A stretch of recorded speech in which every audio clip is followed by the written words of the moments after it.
Seção 4.3 Problemas envolvendo máximos ou mínimos locais. Uma das aplicações mais interessantes da derivada está em seu uso para resolvermos certos problemas de otimização.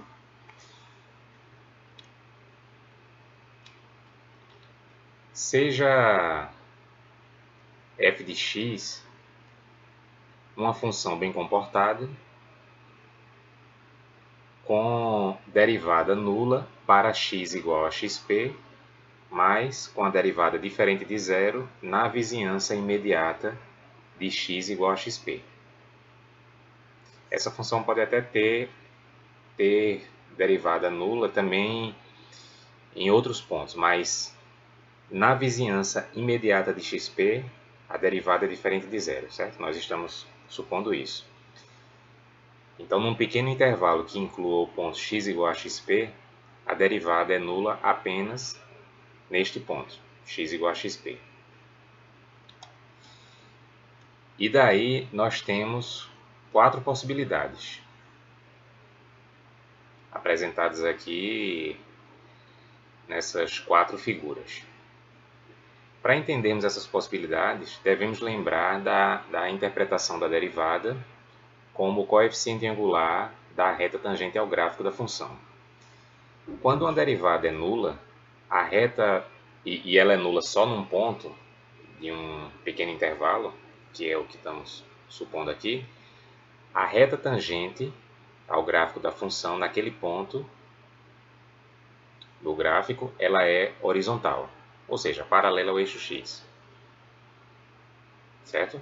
Então, se f' de x é igual a zero para x igual a xp, mas é diferente de zero na vizinhança imediata de x igual a xp, nós temos uma dessas quatro possibilidades aqui. Aqui, por exemplo, está aqui o ponto P, o ponto de tangência. Observe que a reta tangente ao gráfico da função ela é horizontal. Temos aqui, então, a derivada f' de x igual a zero, ou seja, f' de xp igual a zero. O mesmo aqui, reta tangente ao gráfico horizontal, a derivada da função para x igual a xp é nula. O mesmo aqui e o mesmo aqui. E observe que a reta tangente ela só é horizontal, ou seja, paralela ao eixo x, para x igual a xp, se considerarmos aqui a vizinhança imediata de xp, certo? Na vizinhança imediata de xp, a reta tangente não é horizontal e, portanto, a derivada não é nula. O mesmo pode ser dito para esses outros três casos. Então, temos essas quatro possibilidades em que de gráfico, né, de f de x, pelo menos na vizinhança imediata assim, de x igual a xp, considerando que f' de x é igual a zero para x igual a xp, e f' de x é diferente de zero na vizinhança imediata de x igual a xp. Aqui nós temos o que é chamado de ponto de mínimo local, por razões óbvias, certo? f de xp é o valor mínimo de f de x, ao menos nessa região aqui. É que o gráfico pode, por exemplo, continuar de uma maneira que, vamos ilustrar aqui, ele pode continuar de uma maneira que, para algum valor de x aqui, o f de x é menor que f de xp, certo? Mas pelo menos nessa região aqui, f de xp é o menor valor de f, e por isso mesmo que a gente chama esse ponto P de ponto de mínimo local. Analogamente, aqui nós temos um ponto de máximo local, e esses pontos aqui são os pontos de inflexão, que nós já vimos, são pontos de mudança de concavidade. Aqui, por exemplo, a função é côncava para baixo à esquerda do ponto P e côncava para cima à direita do ponto P. Então, o ponto P é um ponto de mudança de concavidade, que é chamado de ponto de inflexão. Aqui é a mesma coisa. A diferença é que aqui, neste exemplo, a função é côncava para cima à esquerda do ponto P e côncava para baixo à direita do ponto P. Então, o que é que nós temos até aqui? Se a função é bem comportada, não tem descontinuidade, não tem coisas esquisitas, certo? Estamos trabalhando aqui nesse curso só com funções bem comportadas. Se a função f de x ela é uma função bem comportada e tem derivada nula para x igual a xp, mas a derivada é diferente de zero na vizinhança imediata de x igual a xp, o ponto P ou é um ponto de mínimo local, de máximo local ou de inflexão. Se a gente conhece o gráfico da função, é só olhar para o gráfico que a gente vai ver se o que existe é um ponto de mínimo local, de máximo local ou de inflexão. Mas é que frequentemente nós não conhecemos o gráfico da função e nós queremos identificar se esse ponto de derivada nula ele é um ponto de mínimo local, de máximo local ou de inflexão. A pergunta é, como identificar qual é o caso? A resposta tem a ver com a derivada segunda de f de x. E aí observe o seguinte. Nós podemos traçar aqui retas tangentes ao gráfico de f.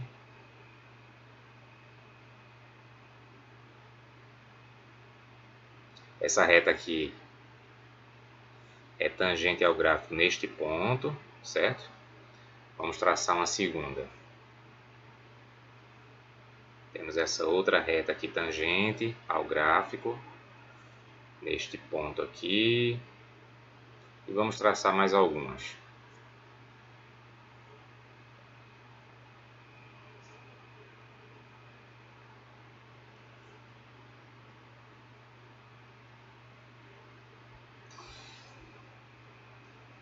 O que é que está acontecendo com a inclinação da reta tangente quando a gente se move aqui da esquerda para a direita?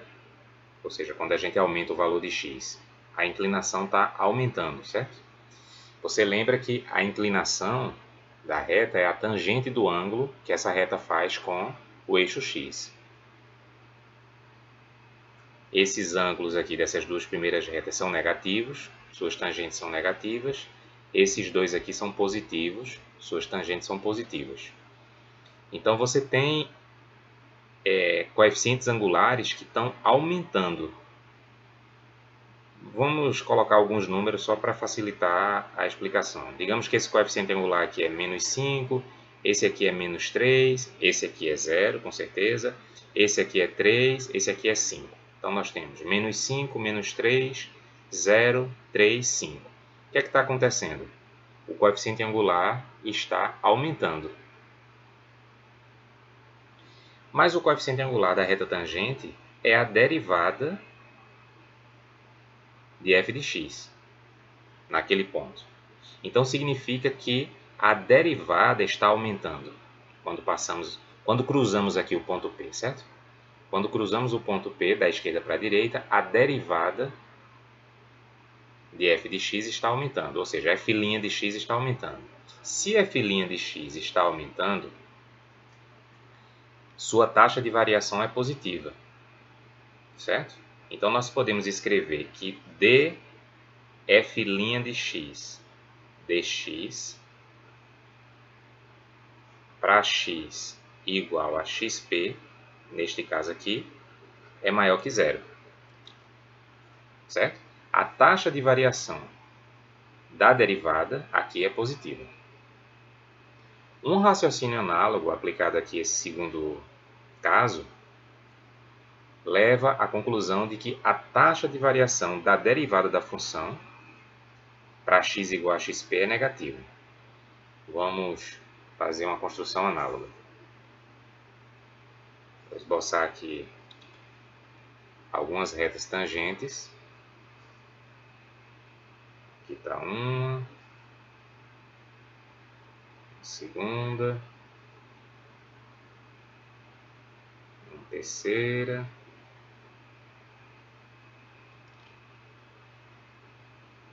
uma quarta. Vamos destacar aqui os pontos de tangência. Primeiro, segundo, terceiro, quarto. E tem esse aqui também, certo? Bem, aqui o coeficiente angular da reta tangente, que é igual à derivada da função, esse ponto, certo? É positivo. Aqui ele é positivo ainda, porém menor, o coeficiente angular. Aqui é nulo, aqui é negativo, menor ainda. Se quisermos atribuir número só para deixar mais claro, poderíamos pensar aqui no coeficiente angular 5, aqui 3, aqui 0, aqui menos 3, aqui menos 5. E lembra que o coeficiente angular da reta tangente é igual à derivada da função naquele ponto, certo? Quando a gente diz naquele ponto, gente, claro que considerando a abscissa aqui do ponto de tangência, né? Então, o que acontece com a derivada aqui, quando nós cruzamos o ponto P? É o mesmo que perguntar o que acontece com o coeficiente angular da reta tangente. O que acontece com a derivada é que ela está diminuindo. Então, a taxa de variação da derivada nessa região é negativa. Então, podemos escrever, e em particular para o ponto P, certo? Então, podemos escrever para essa região, e em particular para o ponto P, que a taxa de variação da derivada para x igual a xp é menor que zero.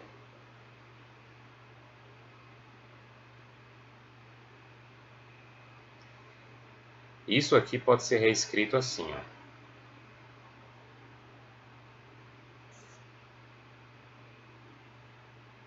Bom, derivada da derivada é a derivada segunda. Então, f duas linhas de xp aqui é maior que zero. E aqui, f duas linhas de xp é menor que zero.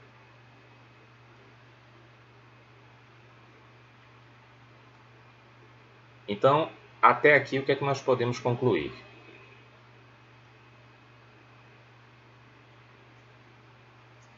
Logo,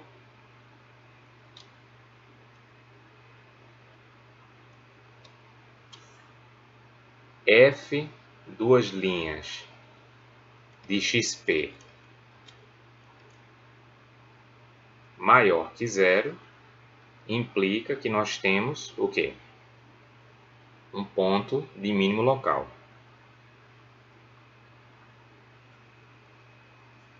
E se f duas linhas de xp é menor que zero, então nós temos aqui, ó, um máximo local. Então, o que é que nós temos até aqui? Suponha que você não conhece o gráfico da função, certo? Na vizinhança aqui desse ponto x igual a xp. Você não conhece. Mas você sabe que f' de x é zero para x igual a xp, mas é diferente de zero na vizinhança imediata de x igual a xp.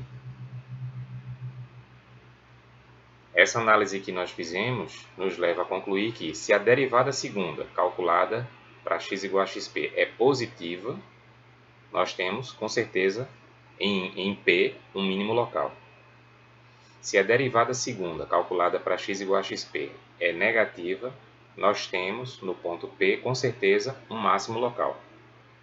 E aí nós nem precisamos esboçar o gráfico, nós temos isso aqui, esses resultados com certeza.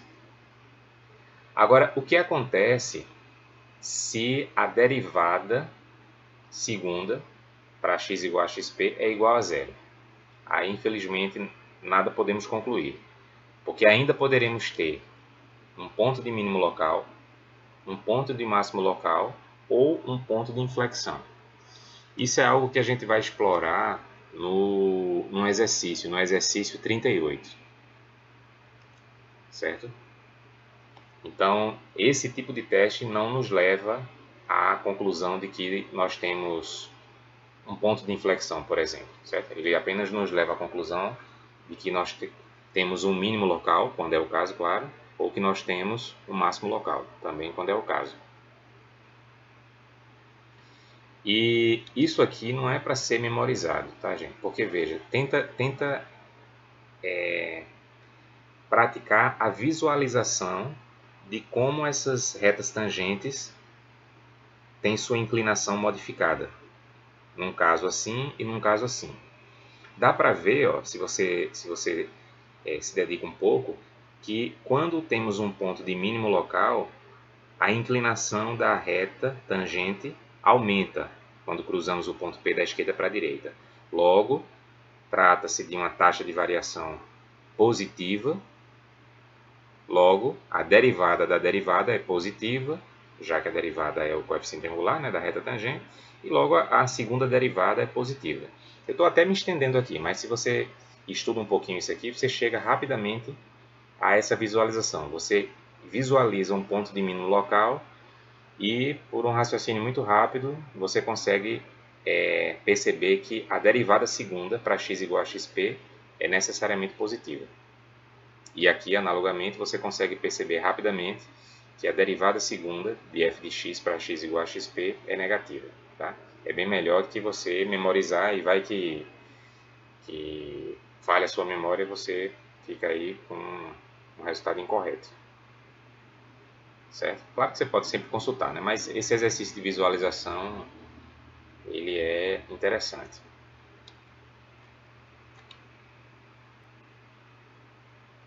Agora procure visualizar o seguinte: se nós temos f' de x igual a zero apenas para um determinado ponto xp do domínio de f, de todo o domínio, certo?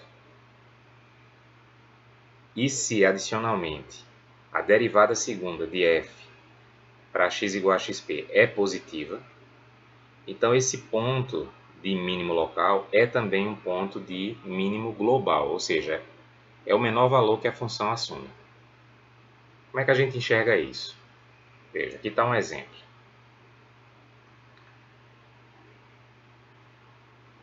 Este ponto aqui é um ponto de mínimo local, certo? Este ponto P aqui é um ponto de mínimo local.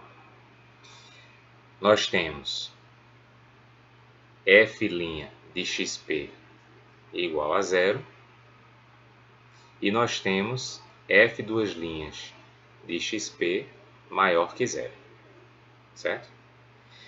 Se isto aqui, esta igualdade, só acontecesse para este valor de x, e aí tivéssemos f duas linhas de xp maior que zero, este ponto seria um ponto de mínimo global. Por quê? Porque para que houvesse, já que aqui ó, na vizinhança do ponto P, quer nos movamos para a esquerda ou para a direita, o f de x aumenta,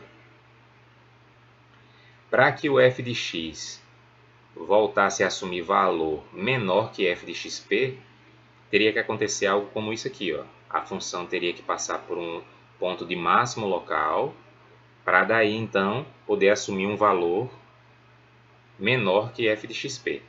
Mas aí, para passar por um ponto, para ter um ponto de máximo local, você teria então outro ponto de derivada nula. O que é que nós estamos dizendo então?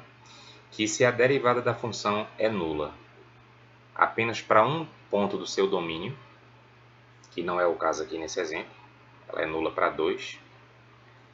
Se ela é nula para apenas um ponto de seu domínio, e se naquele ponto a segunda derivada é positiva, então aquele ponto será não só um ponto de mínimo local, mas também um ponto de mínimo global.